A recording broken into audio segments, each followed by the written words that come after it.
जय हिंद साथियों, नमस्कार सभी भाइयों को। साथियों मैं आप सबका हर्ष कुमार स्वागत करता हूं आपके अपने चैनल लोन डिस्टोर में। साथियों मल्टीपल लोन्स हो चुके हैं, लोन की ईएमआई नहीं भरी जा रही, क्रेडिट कार्ड का बिल नहीं भरा जा रहा और अब समझ में नहीं आ रहा कि क्या करा जाए।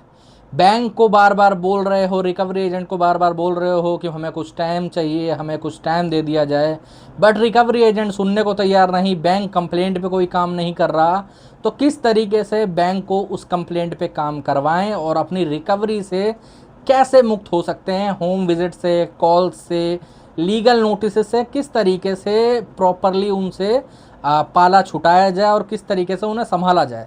आज के वीडियो में इन सारी बातों को क्लियर करूंगा, ए टू जेड आप लोगों को समझाऊंगा, ठीक है, कि रिकवरी से लेके सेटलमेंट तक आपको क्या क्या करना चाहिए। और जिन जिन व्यक्तियों की ना कोई सुनवाई नहीं हो रही है, मतलब रिकवरी वाले उनकी नहीं सुन रहे हैं, वो बैंक को मेल या ट्वीट वगैरह कर रहे हैं, क्योंकि बहुत सारे भाई मेरे को कमेंट कर रहे थे कि सर बैंक को ट्वीट कर दिया, बैंक को मेल कर दिया, बट बैंक को जवाब ही नहीं दे रही है। बैंक मतलब कोई एक्शन ले ही नहीं रही अपने रिकवरी वालों के ऊपर। तो कैसे उनको सुधारा जाए, कैसे उन्हें ठीक करा जाए, कैसे उन सबको लाइन पे लाया जाए, तो आज के वीडियो में सारी बातें आप लोगों को बताऊंगा।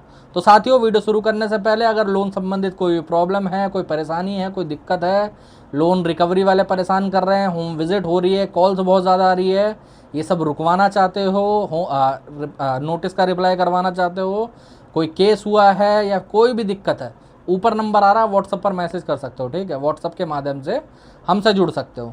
अब आ जाते हैं मेन टॉपिक पे कि देखो आप लोग जितने भी भाई, मैं आप लोगों को कहना चाहूँगा कि पहली बात तो अगर आपका लोन डिफ़ॉल्ट हुआ है, आप लोग इमोशन को साइड में रखो, ठीक है। बहुत सारे भाई लोग करते क्या है, मैं आप लोगों को बताता हूँ कि वो जितने उनको कॉल्स आते हैं ना रिकवरी एजेंट्स के, वो लोग उन पे टाइम मांगते हैं, उन पे फ़ोन करके उन्हें सर बात करके कि सर मेरे को ये मेडिकल प्रॉब्लम चल रही है, मेरा बिजनेस लॉस हो चुका है, मेरे को ये दिक्कत हुई है। और रिकवरी वाले उन पे क्या बोलते हैं, सर पेमेंट करवाओ, पेमेंट करवाओ। और कई बार तो पता है कैसी कैसी उल्टी बातें करेंगे कि आपके घर का खाना कैसे चल रहा है, आपके घर का खर्चा कैसे चल रहा है, जैसे उसका बाप आपके घर का खर्चा दे के जा रहा हो, ऐसी ऐसी बातें करते हैं।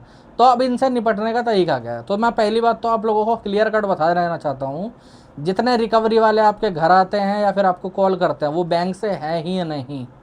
जी हाँ, ना तो वो बैंक से है ना वो एनबीएफसी से है। वो कौन है, वो है थर्ड पार्टी रिकवरी एजेंट। अब ये थर्ड पार्टी रिकवरी एजेंट किस चिड़िया का नाम है भाई, जिनको पता है वो उनके लिए अच्छी बात है, जिनको नहीं पता उनको बता दूं कि भाई साहब जितने भी रिकवरी एजेंट्स हैं ना, पहले दिल्ली में कुल मिला के 100-150 एजेंसी हुआ करती थी, ठीक है, रिकवरी की। आज के टाइम पे कितनी है, कम से कम 5-6 हज़ार होंगी। और बताओ, कोई रिकवरी एजेंट सीख जाता है रिकवरी करना तो वो अपना डीआरए का सर्टिफिकेट बनवाता है, अपने अंदर 10वीं फेल 5-10 बंदे लगवाता है, 10-12 टेलीकॉलर लगवाता है, लड़कियां लड़के, और बस उनको बैठा देता है। और जो बैंक है वो उनको कॉन्ट्रैक्ट दे देती है, वो बैंक के एम्प्लॉय होते ही नहीं है, मैं आपको क्लियरली बता देना चाहता हूँ। अब जो एक कोई व्यक्ति बैंक से है ही नहीं तो आप उससे बात करोगे क्या, नहीं। आप अपना टाइम बर्बाद कर रहे हो और कुछ नहीं उनसे बात करके, मैं जेनुअनली बोलूँ। या तो फिर आप उनसे क्लियरली बात करो, उन्हें पूरा बोलो कि भाई साहब मल्टीपल लोन चल रहे हैं, आगे चल के इसकी साल भर बाद सेटलमेंट होगी, अभी फ़िलहाल में इसको आरटीपी डाल दो। आरटीपी का मतलब क्या है, रिफ्यूज़ टू पे, पेमेंट नहीं हो पाएगी। अब आप उन लोगों से बोलते हो कि भाई साहब आज नहीं, मैं कुछ दिनों बाद करवा दूंगा, या मैं करवा दूंगा जैसे मेरा हालात ठीक होंगे। इसका मतलब समझते हो, वो चाहे ना तो 4 बजे के पीटीपी डाल दे कि बंदे ने बोला है कि वो 4 बजे पेमेंट करवाएगा। क्योंकि ये जो आप बोलते हो ना कि मैं करवा दूंगा, इसका कोई मतलब नहीं होता। वो चाहे तो कल की डाल दे, कल आपके घर पे एजेंट आ जाए पैसे मांगने के लिए, आप उसको क्लियरली बोलो पेमेंट होगी ही नहीं, सीधी सी बात है। अगर नहीं समझता, ज़्यादा बकवास करता है, कॉल उठाओ ही मत, कोई दिक्कत नहीं है, ठीक है। अब होम विजिट का कैसे रोका जाए, है ना। होम विजिट तो बहुत ज़्यादा डर लगता है, होम विजिट में बहुत दिक्कत होती है। तो कॉल और होम विजिट बंद करने का पहले तो तरीका बताता हूँ। देखो जितने भाइयों के मेल पे या ट्वीट पे वो लोग बैंक वाले जवाब नहीं दे रहे, दरअसल वो ट्वीट और बैंक मेल तक ट्वीट और मेल जो है वो बैंक तक जा ही नहीं पा रहे। हो क्या रहा है कि आप कस्टमर केयर को करते हो और वो जो है वो चला जाता है एट दी एंड घूम घाम के, जो इनका कलेक्शन मैनेजर होता है ना, जो दरअसल एजेंसी नहीं प्रोवाइड करा होता है, वो भी बैंक से नहीं होता साला, ठीक है, वो उसके पास जाते हैं। वो उसी बंदे ने तो भेजा इन रिकवरी वालों को, तो वो क्यों रोकेगा उसको, वो नहीं रोकेगा। तो इसे रोकने का तरीका क्या है, इसे रोकने का तरीका है कि भाई साहब जिस व्यक्ति ने ये बीमारी बनाई है वही इसका इलाज भी करेगा। तो इसका इलाज करेगा आरबीआई, क्योंकि आरबीआई ने ही अलाउ कर रखा है। बट आरबीआई ने इलीगल रिकवरी अलाउ नहीं कर रखी कि वो आपको कभी भी फ़ोन करे, कभी भी बदतमीज़ी करे, आपके कंप्लेंट्स का जवाब ना दे।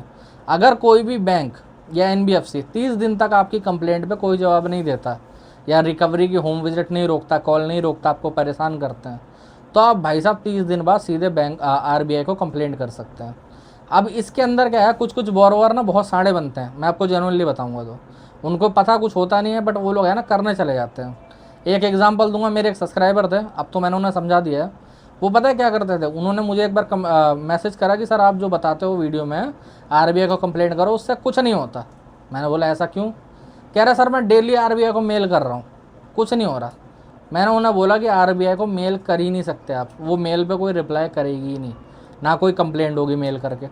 आरबीआई ने देखो सीएमएस करके एक पोर्टल बनवा रखा, आरबीआई सचेत करके, ठीक है। आरबीआई सीएमएस डाल लो या आरबीआई सचेत डाल लो, दोनों पे से कंप्लेंट हो जाती हैं, ठीक है। तो वहाँ पर जाके आपको पूरी अपनी आईडी बना के अपने नाम नंबर से, और वहाँ पर जाके एक तरीके से पूरा फॉर्म बन के आता है, वहाँ पर जाके कंप्लेंट करनी होती है। और वो भी पहले आपने 30 दिन पहले कोई बैंक या एनबीएफसी को कंप्लेंट करी हो।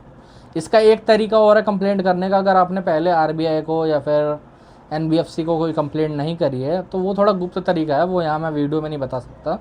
अगर आप लोग वो करवाना चाहते हो तो सीधे व्हाट्सअप पर मैसेज करना पड़ेगा, क्योंकि उसमें कोई टाइम लिमिट नहीं होती। बहुत सारे लोग, उनका डिफ़ॉल्ट तो 6 महीने का होता है, बट उन्होंने कंप्लेंट एक सिंगल मेल भी नहीं करी होती है। तो उनके लिए फिर वो सबसे बढ़िया तरीका होता है कि बिना कंप्लेंट के भी आरबीआई में कंप्लेंट पड़ जाती है, ठीक है। आप एक बार आरबीआई में कंप्लेंट करोगे, 3 कॉपी बनेंगी, एक कलेक्शन मैनेजर के पास जाएगी, एक एजेंसी के ओनर के पास जाएगी, एक बैंक के पास जाएगी। बैंक सीधे सीधे भाई जिस भी एजेंसी के पास होगा उसे ब्लैक लिस्ट कर देगा तुरंत के लिए आपके केस के रिगार्डिंग, ठीक है। और आपकी जो होम विजिट है वो और जो कॉल्स है वो बंद हो जाएंगे। कॉल्स थोड़े बहुत चलते रहते हैं, क्योंकि वो लोग जो एजेंसी वाले वो पैसा उठाते हैं बैंक से, तो 1 2 4 कॉल आपको करते हैं। आप उठाओ मत उठाओ कोई मर्जी है आपकी, ठीक है।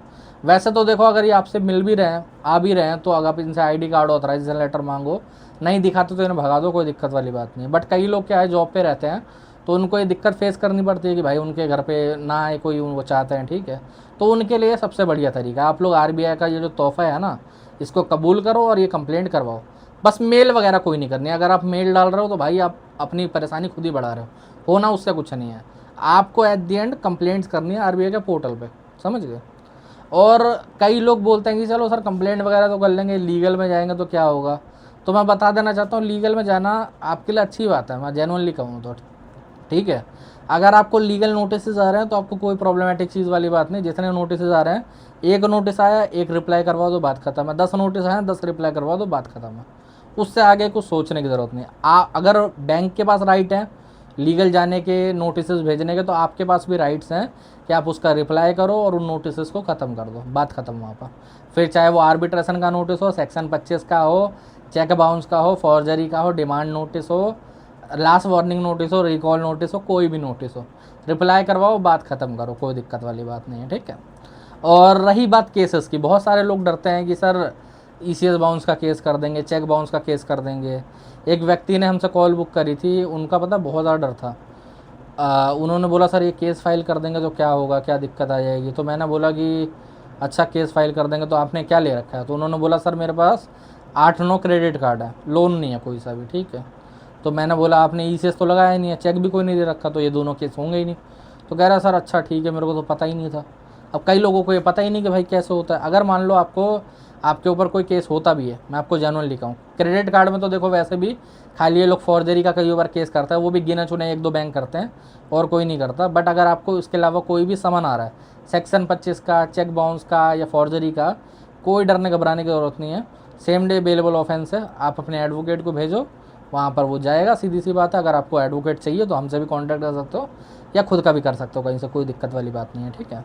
वो वहाँ पर जाएंगे, अपने डेट निकलेगी, सेम डे बेलेबल ऑफेंस है। अगर उसमें मान लो कोई दिक्कत भी हो जाती है तो आपको बेल सेम डे मिल जाएगी, ओके। कोई अरेस्ट नहीं, कोई कुछ नहीं, कोई प्रॉब्लमेटिक चीज़ नहीं है। अब कई लोग पूछते हैं कि सर मान लो ये जो केस वगैरह हैं ये हमारे बैकग्राउंड वेरिफिकेशन में दिखाई देंगे या फिर हमारे जो जॉब है उसके वेरिफिकेशन में दिखाई देंगे। तो ये केसेस नहीं दिखाई पड़ते, क्योंकि ये कोई क्रिमिनल ऑफेंस नहीं पूरा। ये जो है ये क्रिमिनल में भी आते हैं, सिविल में भी आते हैं, और इसमें आपको कोई दोषी साबित नहीं करा गया। आज तक इतिहास में इन केसेस के अंदर कोई किसी को भी जेल नहीं हुई है, किसी का भी। वो एट द एंड क्या होता है, सेटलमेंट होती है। कितने परसेंट पे? 10 से लेके 20% के बीच में। चाहे क्रेडिट कार्ड हो चाहे लोन हो, तो कोई दिक्कत वाली बात नहीं, कोई घरवाने वाली बात नहीं। अगर आपका कोई भी अनसिक्योर लोन है, कोई भी अनसिक्योर क्रेडिट कार्ड है, तो आराम से वो राइट ऑफ के बाद सेटल हो जाएगा 10 से 20% के बीच में। कोई टेंशन नहीं, कोई घबराहट नहीं, ठीक है। आप सीधे बैंक को सेटलमेंट रिक्वेस्ट लेटर भेजो और वहाँ से आपकी सेटलमेंट प्रोसेस हो जाएगी। ओके, तो साथियों आज की वीडियो में इतने। अगर आप लोगों को वीडियो अच्छा लगा हो, नॉलेजेबल लगा हो, तो चैनल को सब्सक्राइब कर लेना। अगर और कोई दिक्कत प्रॉब्लम परेशानी आ रही है तो ऊपर नंबर आ रहा है, व्हाट्सअप पर भी मैसेज कर सकते हो, ठीक है। जय हिंद सभी भाइयों।